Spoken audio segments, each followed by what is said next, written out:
from the 3rd District, and I want to thank you all for letting us in out of the cold. I heard your recommendations, and I'm not somewhat, but pretty disappointed in them, and I'm going to point out a few things that disappoint me. Number 4, it has to do with the emergency preparedness. There's nothing on here that indicates that Dominion will provide the equipment that it would be necessary for any emergency, and it's my opinion that they should. The second thing that, number 24, the abandonment authorization. One of the sentences says that the underground fuel storage tanks abandon any below ground utility infrastructure, which means they don't have to dig up any of the things that are underground. I just think that any underground storage tanks, if it were water, it would be one thing, but this is a natural gas thing, and it can be dangerous, and I think they should be made to dispose of it if at time of abandonment. And thank you. Thank you.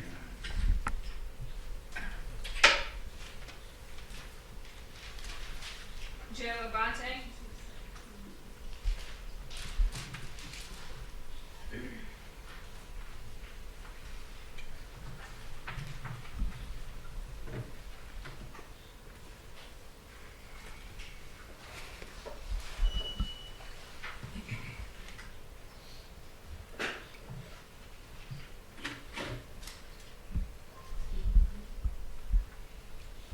Mr. Locke, you represent a group on this. Yes, I am. Yo.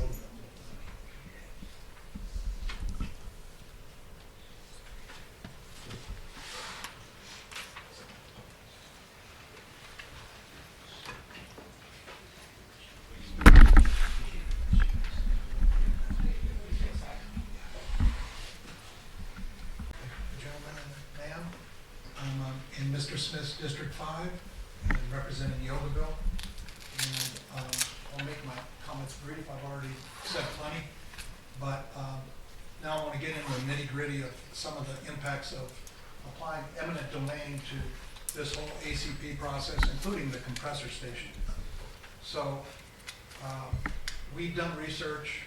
The Synapse report has done research, and the determination is that the ACP is not necessary for domestic consumption.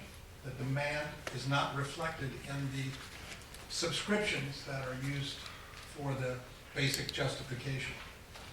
The Transco line, which exists, is already fully subscribed to meet all the needs, including future needs, on North Carolina, Southern Virginia, and so on.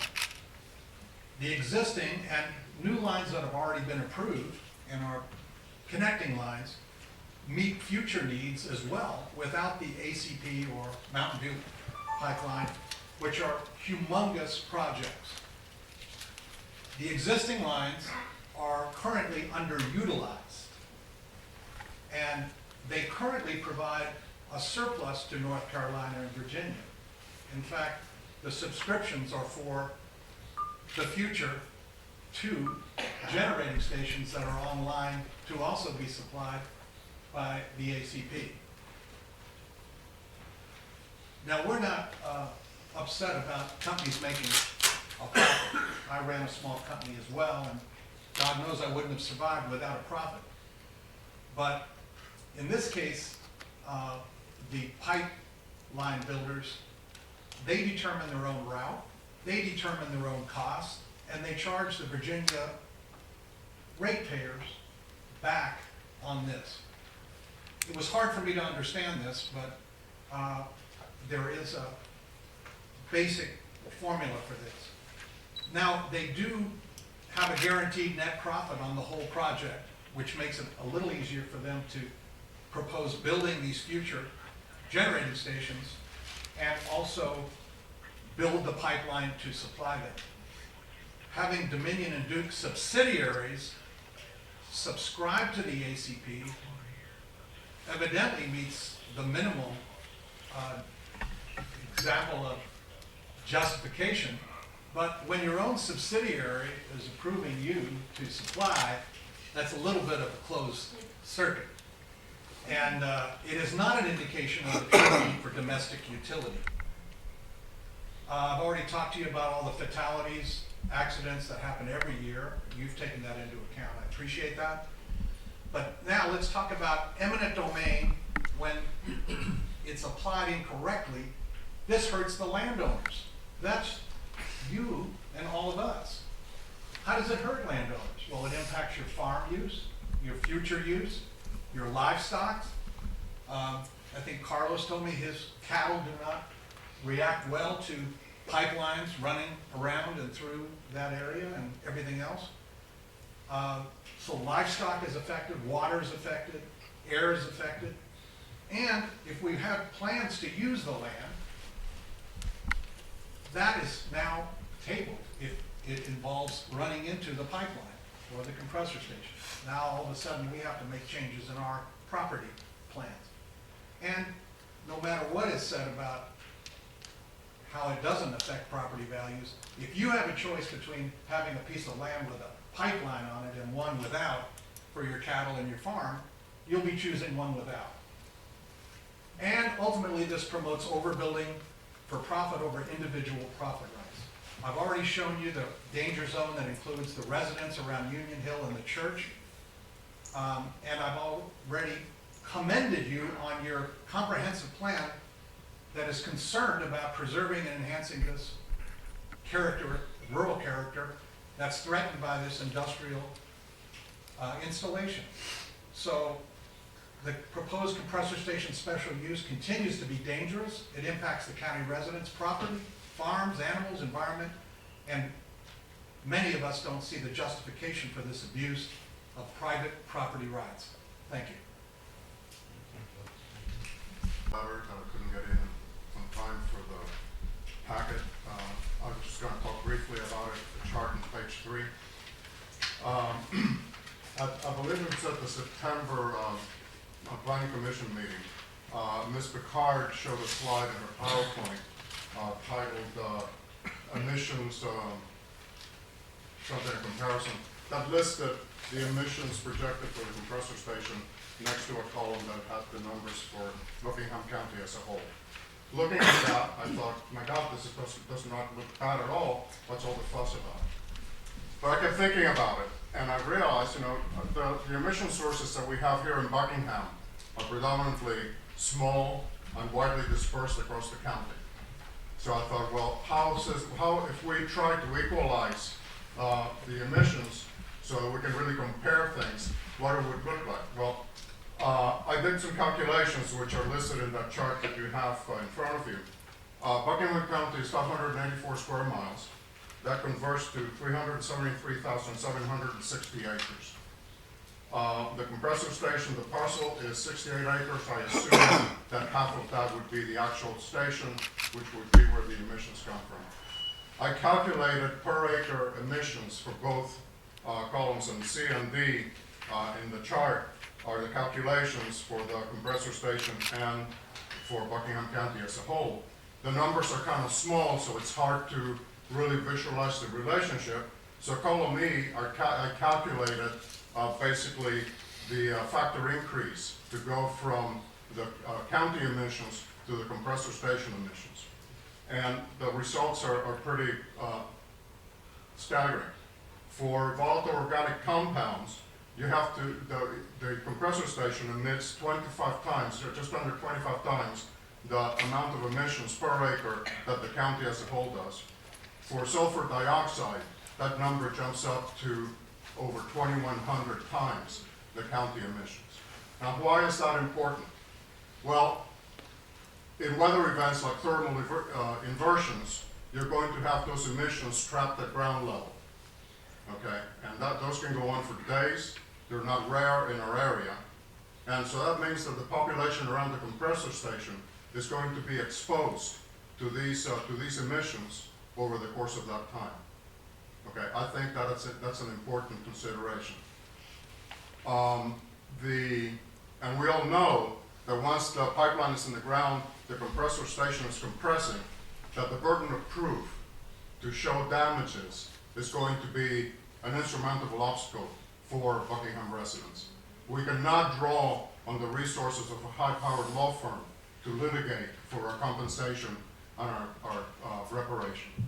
Okay, I think you need to build into this permit some sort of safeguard for those of us that are going to have to breathe this. Time, sir.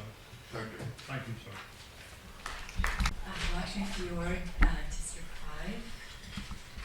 5. I'm standing here and trying to make sense, like a lot of us in this room, of the interrelationship between and the role played by the recent non-binding memorandum of understanding between ACP, Kyanite, and Columbia at this particular moment in our political process and the special permit process. I think a lot of us took away from this recent election that there are people on every side of the political spectrum, or part in the political spectrum, that feel that elites, and I include Dominion power in that, corporations are starting to control our country and to get undue power, that there are elites in political power who won't let go and let new ideas come in. And what we're feeling is that it gives an appearance of an interference in the political process for our county officials to say, well, it's a done deal, it's over as soon as this memorandum of understanding came in. Now, from what I understand, it's non-binding. It's a good idea that Kyanite has wanted, and when they first floated it to Minion at this advisory committee, they were told it was going to be $5 million. So what we're wondering is, and again, I don't think anyone in this room would do anything but congratulate Kyanite for getting access to gas. They want it, they should get access to it, right?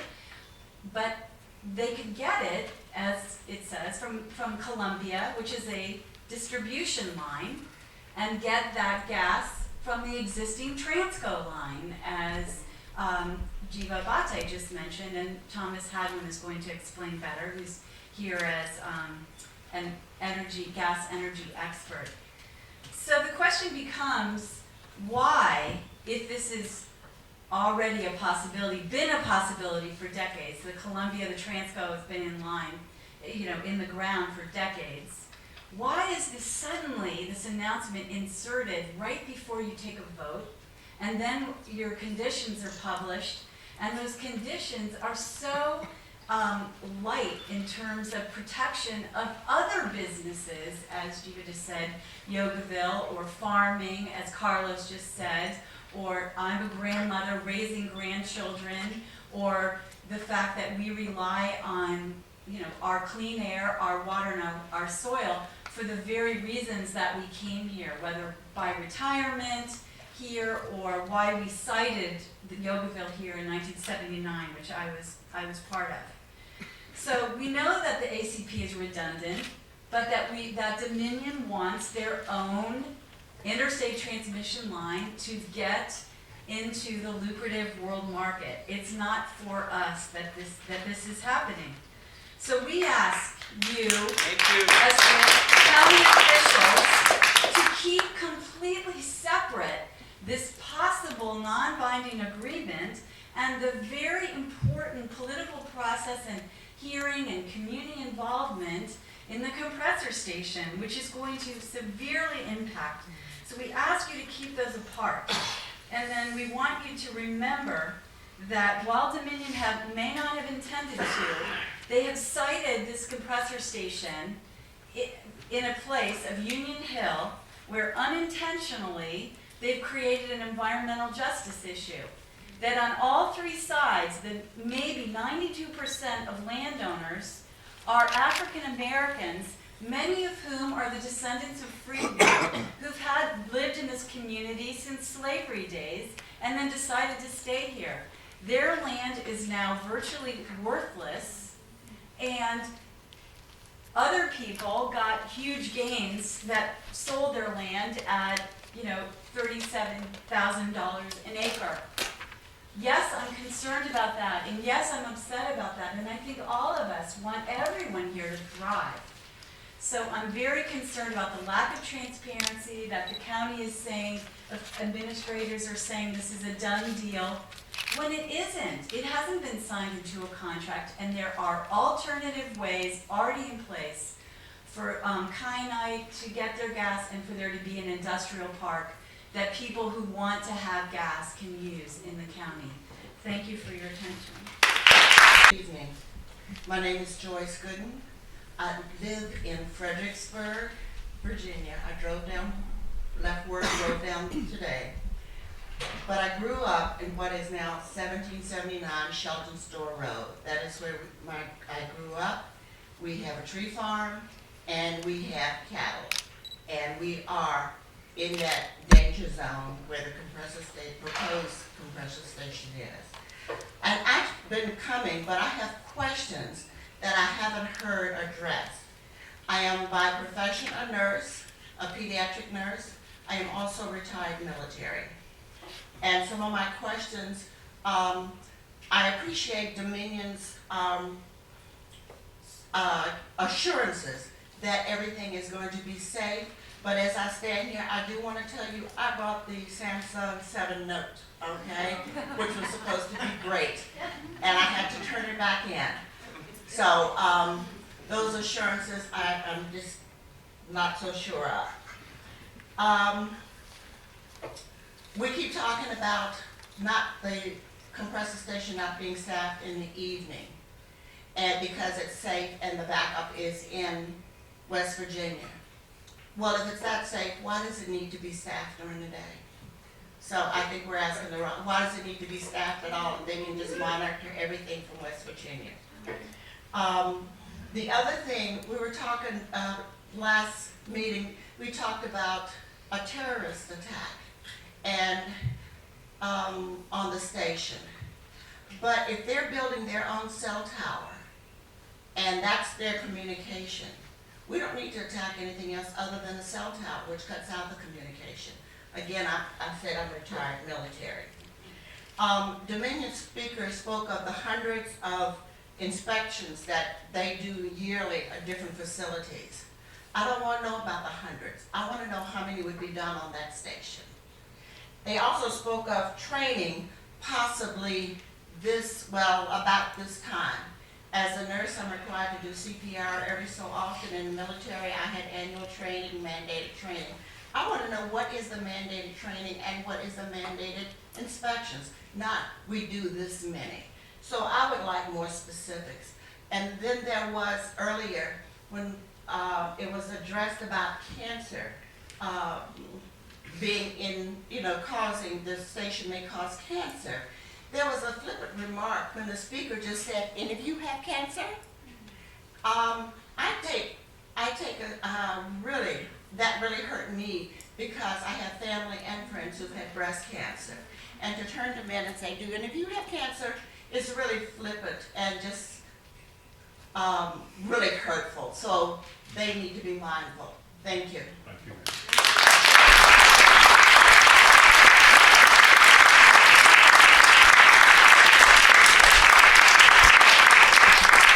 Good evening. My name is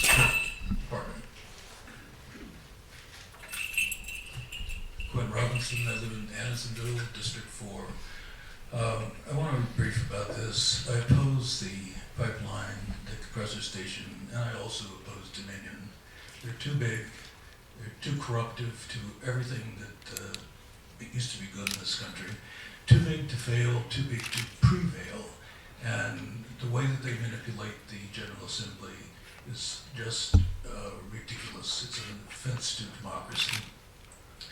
About earlier this month, you had a hearing on the dollar store. I don't remember which one it was, but you voted to deny or not recommend it. And I thought that was the right thing to do because there are two families that made objections to it and how it would impact their lives. And that same sense of responsibility and decency I would like to see extended to those of us who are in the path of this pipeline. The damages are much greater.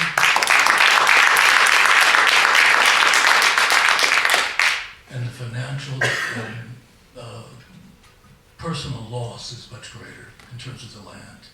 And I ran over the conditions, and they seem to be, as indicated before, that some people, Dominion may have written them. They're so weak. It's like, why bother at all? And we have now a situation where this 11th hour involvement, these memorandum of understanding, and how can you have an understanding when you don't know what the components of it are? Everything's variable. I just, some dim back room, they worked over honesty and integrity and came up with this stuff. How did that happen? Who called the meetings? Who organized them? Where were they held? Where are the minutes? This is supposed to be a government that is open to the public, and there may be some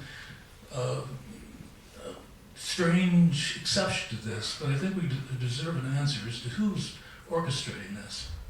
I always used to tell my sons, and they're rather old now, I don't see that much of them, but don't risk what you can't afford to lose. And right now, if you go ahead and approve this, you're gambling on all the treasures that make Buckingham exceptional. You might as well open a casino. Yeah. It's just ridiculous. And I think you know what you're doing, and you just have to take responsibility and say no to all these strange forces and all the sacred cows that seem to inhibit and bind Buckingham to a failed past. You're just repeating the same mistakes. Thank you and good luck.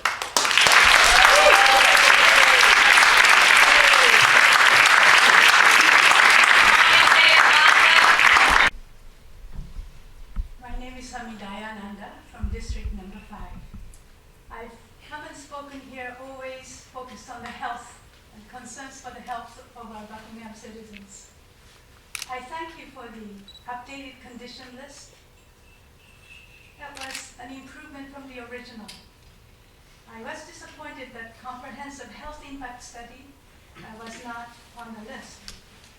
The prospect of potential economic growth for Buckingham County due to the possible natural gas tap comes with the possible pain and suffering of perhaps hundreds or even thousands of Buckingham residents who are likely to experience negative health impact, especially the elderly, pregnant women, children. And so I ask planning commissioners and board of supervisors to do your utmost best to ensure that damage is as minimal as possible. The air quality study that is mentioned on condition number 37, it says that study will be conducted by a third-party company, which is, I think, is good. I would like to request that it be done by a company that is not related to any entity that could benefit. The county officials should decide on who does it by perhaps getting input from both the public and Dominion. It says the study is to be in the area potentially impacted by the compressor station. It does not specify the distance of the area from the proposed compressor station. We have presented to you before the science on the possible negative health impact reaches up to 6 miles. Anecdotally, it reaches to 10 to 15 miles. So I would like to request that the condition include the air dispersion study specifying 6 miles radius starting in the Union Hill area to Buckingham Courthouse on one side and Yogaville community on the other. For those of us who live in that area, we certainly are concerned about our own health. And I do feel that you all will think of us as your relatives, those that you care about. that we care for all those in that area. So such a heavy industrial facility as a compressor station of this size really should not be built in rural residential area to begin with. We are faced with an extraordinary situation. So I am still hopeful that you will not approve the special use permit. However, if you were to, somehow if you are going to do that, please do everything you can to minimize the health and well-being of the Buckingham citizens. We really rely on you. Hi, Thank you. thank you. I'm Wes Saxon, District 4, live almost across the street, and we have land that is affected by this pipeline. We're still waiting for the notification from Virginia Power for Atlanic Coast Pipeline to tell us that, which they advertised in the paper. Thank you for your work on this very complex, difficult, and hot issue. I agree with the expansion request for the health monitoring for the air that was just presented, and I also agree with the concerns about the monitoring with just the cell tower. I think we've all seen enough of these attacks, different ways of taking down computers remotely and everything else. I have the following suggestions. Item number 1, restrict the turbine so that the pressure on the pipe walls is no greater than what would be if the thicker pipes were used that are in a residential area and have closer valves. This compressor station is apparently the largest that they will have built, maybe the largest in the country. And they're asking, or they're proposing to put greater pressure through thinner pipes with valves further apart. This pressure, people will say that the government allows it. I disagree. The government hasn't given you guidelines for this in decades. Virginia Power is pushing the envelope. We should require the pipes are thicker to give us more protection. If we're in a more populated area, it would definitely be there. But those populated areas, they don't have the pressure that we're being faced with. We don't need to be a guinea pig with this compressor station with this much pressure. Bring it back down, or give us the thicker pipes and hope for the best. 2, on number 31, I request you strike upon request early in the thing, and at the end, strike request and add production.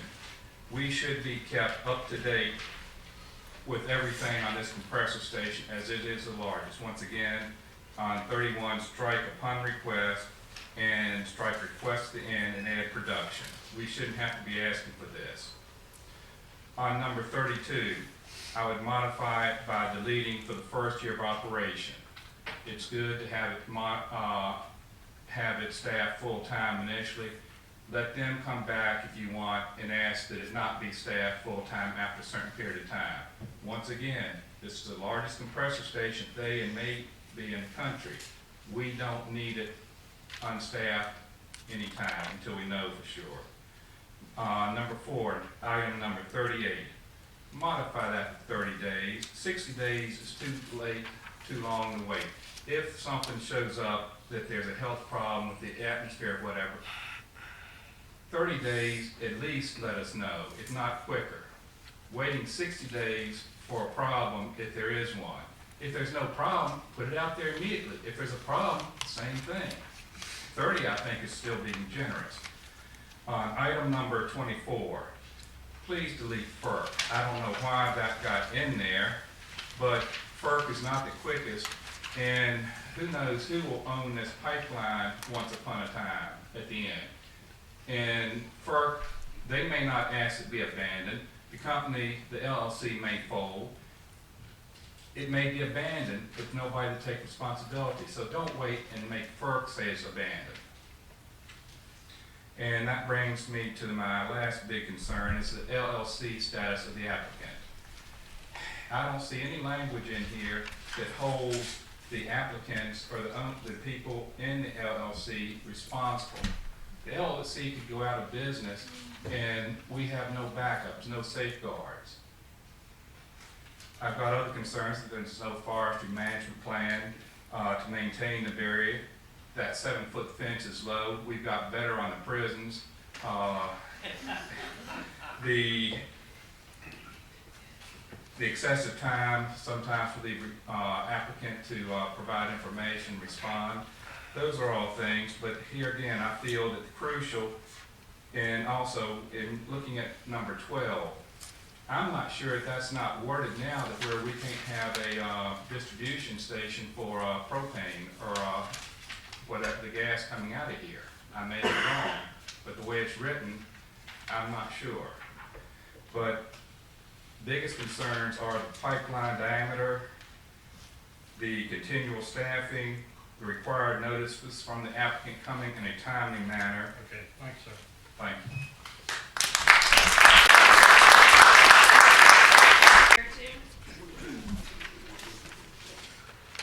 Good evening, I'm Ken Hahnemann from District 5. I've spoken at the Planning Commission and Board of Supervisors meetings nearly every month during the first year of the ACP discussions. I always preface my comments with the acknowledgement that I believe you cared about Buckingham or you wouldn't be here. I believe we all do feel that way tonight. I no longer believe that details of probable costs and danger from this project will sway you. I ask now, can your moral conscience allow you to take the bait of supposed jobs and income from industrializing our historic Buckingham? A wise man has said, cowardice asks the question, is it safe? Expediency asks the question, is it politic? Vanity asks, is it popular? But conscience asks the question, is it right?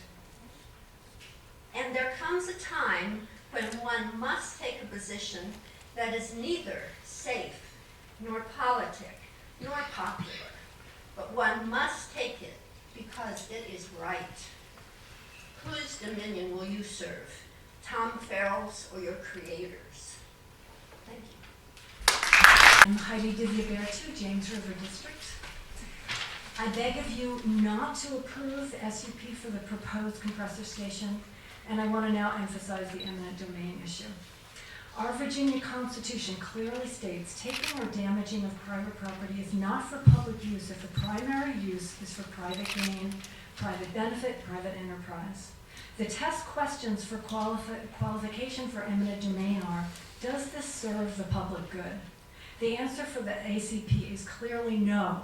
It's not needed for adequate gas supply, which has been borne out by government and other studies. Have you looked at these studies? I have some links there for you. The ACP would cost billions to construct and millions more per year for using millions more per year than for using existing pipelines for transportation and storage. Actually, 3 times more than for using existing pipelines.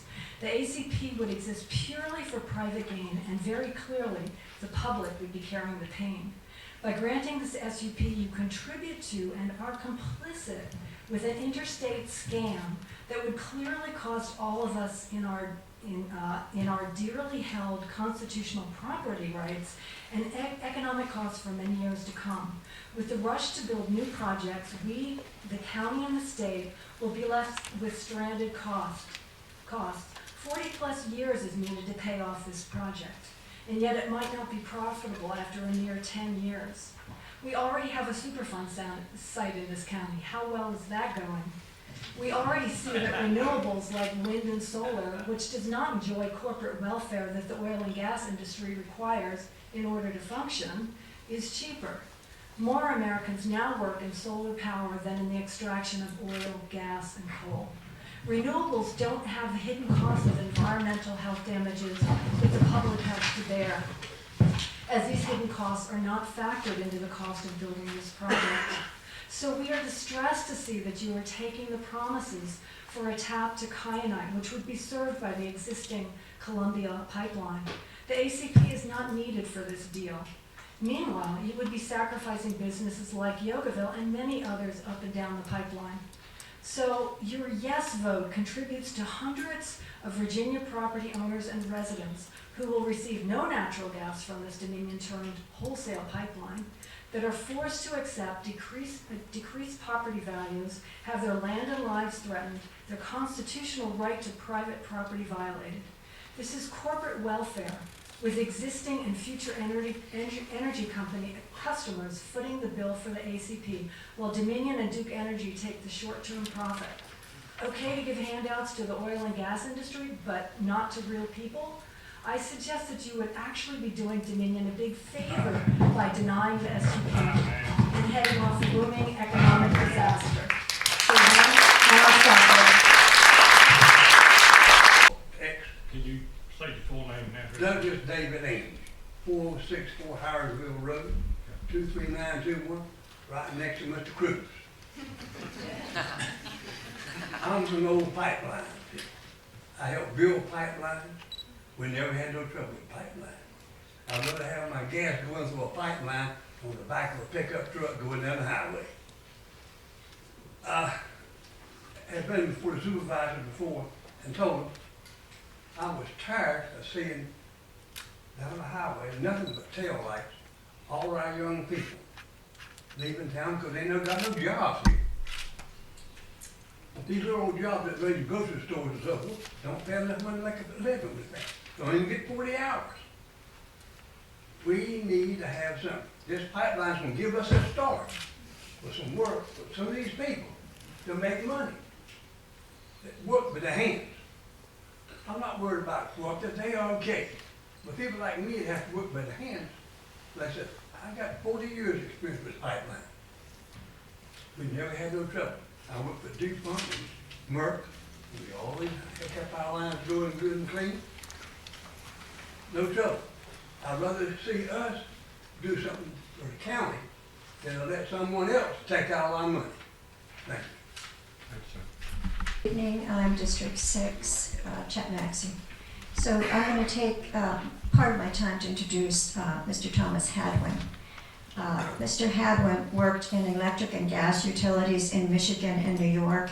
He led a multidisciplinary team responsible for citing and gaining regulatory approval of multi-billion-dollar projects.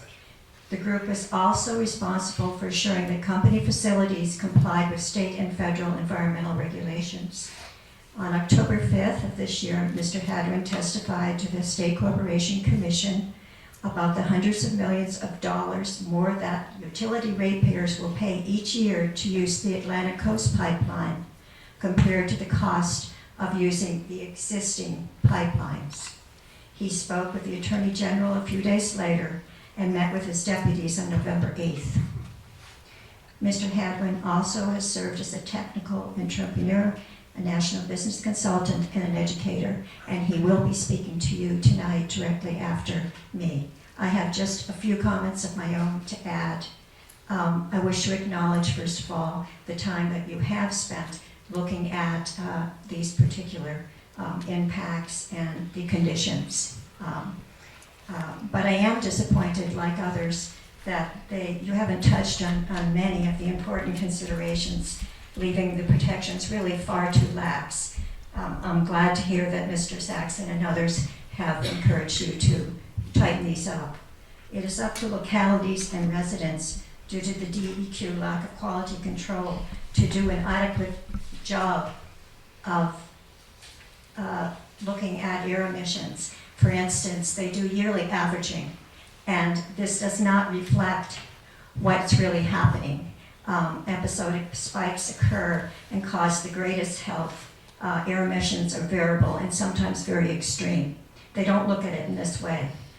Because of this, we, as a group, Friends of Buckingham, will be purchasing our own air monitors to be placed in people's homes in the high impact zone. We're doing this at our own cost because we feel we need this protection. It would seem that the only thing of real importance is this tap. Perhaps because of our own research and the technical and experts that we've provided, it's given you some brokerage to deal with this with the ACP, but it's really confounding to us why you think you need the ACP for this tap but I'll defer to the next speaker for that. Thank you very much.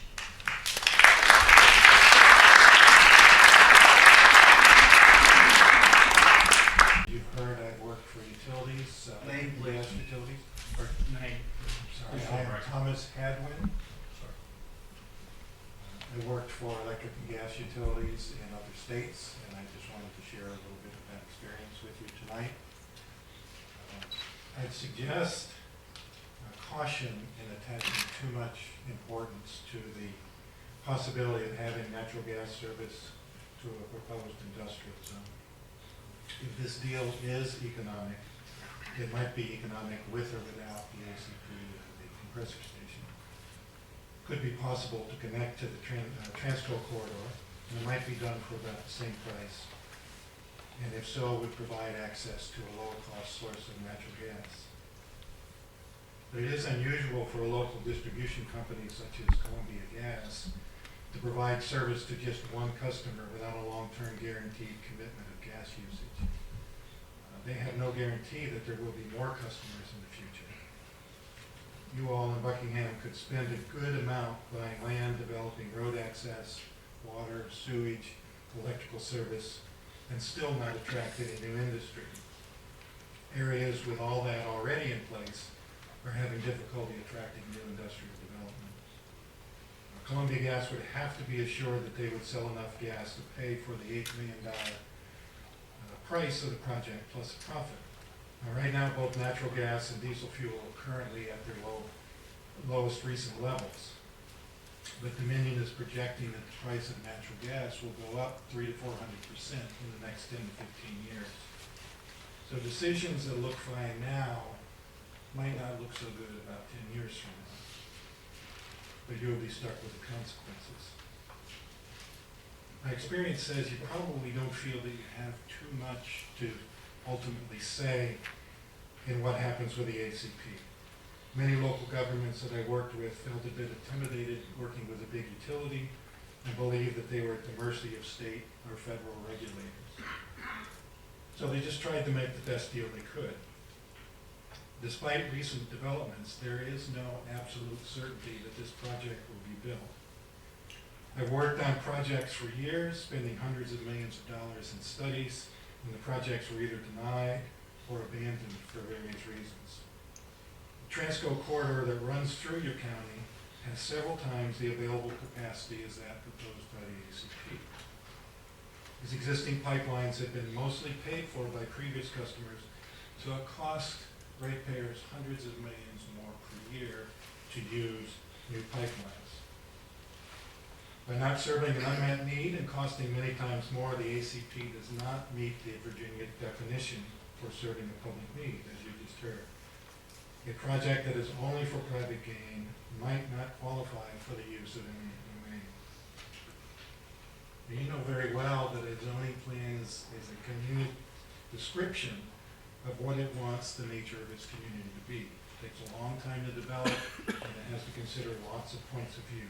Now, considering the zoning changes related to the ACP, you're determining land uses in your community for the next 100 years. Heavy machinery use, farm practices, the ability to harvest timber, all will be effective for over a century. The typical fire truck cannot cross the pipeline to put out a fire in your house or barn. My message to you is simply this: you do have power in this situation. If you choose to approve the permit, you can attach some conditions to that approval. However, be aware that once that special use permit is issued, developers have gotten what they want, and your leverage is quite diminished. Later, you might find that you're notified that non-binding agreements have been found to be too expensive to carry out. If you choose to decline to issue the special use permit, you can still attach conditions. Should you be forced to grant a permit by the federal regulators, conditions for local permits are often noted as part of the FERC final certificate. Your desires carry much more weight when your permit is the one that is necessary for the completion of the project. I urge you to do what you believe is right for your community. Speak the truth. Don't feel coerced or feel that you have no options. We're discovering that our governments largely serve special interests all across the political spectrum. Time. Thank you. My name is Eleanor Amadon. I live in Nelson County, and I wasn't planning to speak tonight, but it takes me over an hour to drive here. And because of the wildfires that are going on in Virginia right now, about half of that drive was through an area where I was breathing smoke. I was breathing smoke that I did not want to breathe. It was irritating my lungs. It actually started hurting. And I'm wondering if any of you have had to breathe any of that smoke from these wildfires. Well, if you happen to be in a place where you're breathing something that you don't want to breathe, I hope that you will think of the people who could potentially be in that situation many hours of many days, breathing things that they do not want to breathe, that they have no control over, simply by living where they live or being where they are. And I live in Nelson County, and I work for the Blue Ridge Environmental Defense League. First, I would like to say that it would be a grievous environmental injustice to do anything that would put a toxic industrial plant in a largely African American residential area of Buckingham County.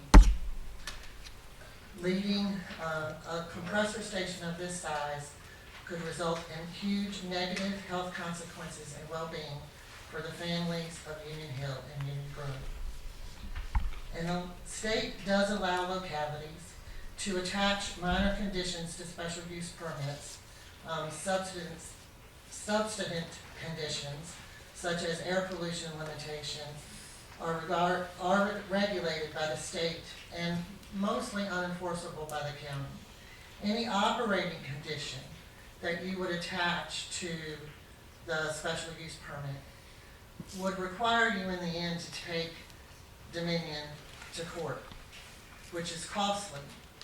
Now, I don't agree with the way that DEQ does their monitoring and their enforcement, but I think that it would be difficult for you to enforce conditions that have to do with operating conditions of the compressor station. And finally, I want to say, Dominion with its community advisory group fooled the public once when all of the people who were involved in that community advisory group went there thinking that they were going to be able to get real information and to change how Dominion viewed Buckingham and all of that. What they got to do, what that community advisory group got to do in the end was choose the color of the buildings and the height of a tower. Please don't let them fool you too. Don't let them put you in the position that those folks that sat on that community advisory group were in when they were finished. Thank you.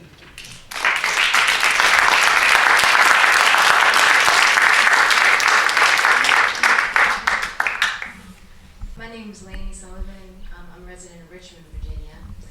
And I'm also a community member at Yogaville. That's how I got involved in the first place.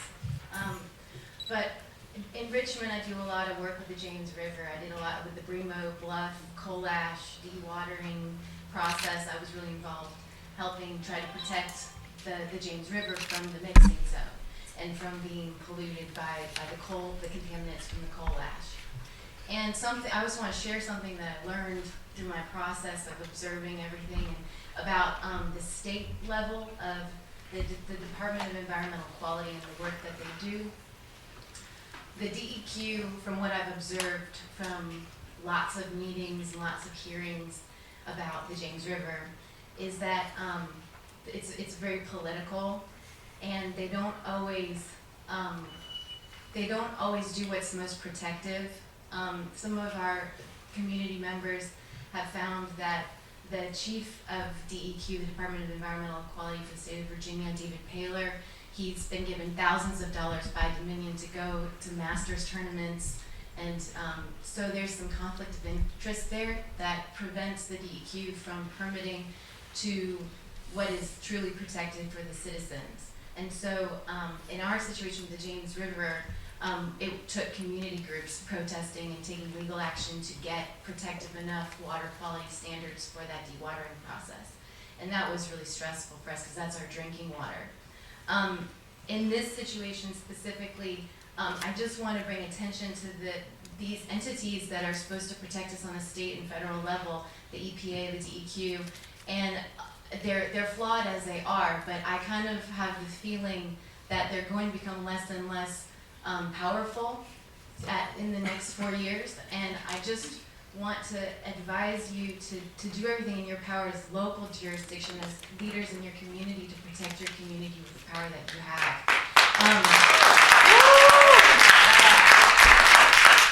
And as an outsider, how I perceive this is, I think that you all you look with such intent, and I really believe that you have the best for Buckingham in your heart.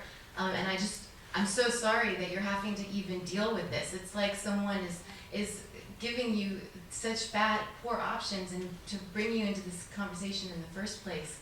And I really wish we will work with you to make this not an option, so that you don't have to worry about your water quality, your air quality, your water quality, the quality of Buckingham is pristine, and people come from Northern Virginia, from Richmond, to be here to breathe deeply and meditate. That's why we go to the Thomas Aquinas New Monastery to Yogaville. So please consider that. Thank you.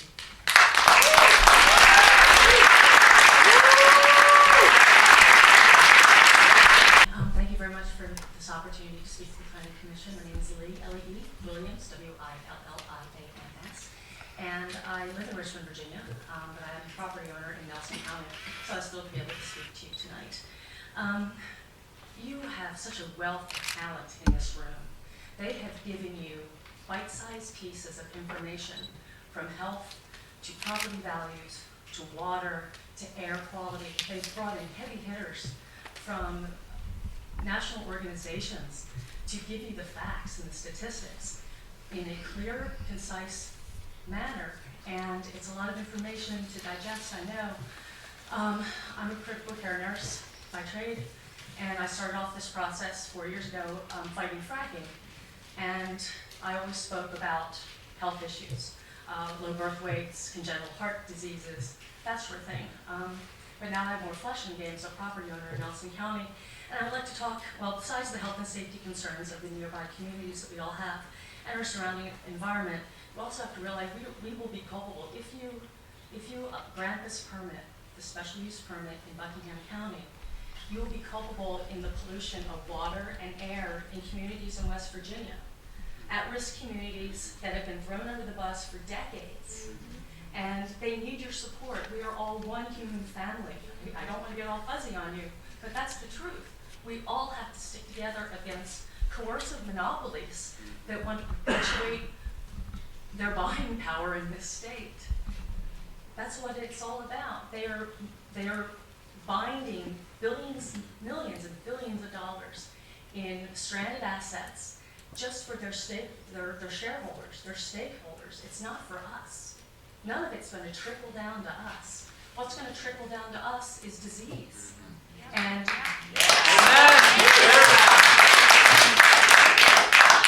they're also holding jobs hostage. When the Keystone XL pipeline was proposed, the Canyon Institute did a study on what those millions of dollars would create in jobs versus in the oil and gas industry versus renewables. And it found that it would create 30 times, that same amount of money for that pipeline would create 30 times more long-term jobs in renewable technologies. Because it's forever, where this stuff is going to get bound up in the next 10 years. You'll be lucky if you get 10 years out of it. But we'll be paying for it up front as ratepayers and taxpayers in the state of Virginia. Also, you have to look about the significant impact of the economy of nearby communities. Speaking as a Nelson County resident, oh my gosh, the Nelson 151, it is a booming industry there. And you put a pipeline through there, it's crossing in front of Wintergreen, above and below. They're trying to drill through the mountain. It's crazy. It's unproven technology in the karst. Time out.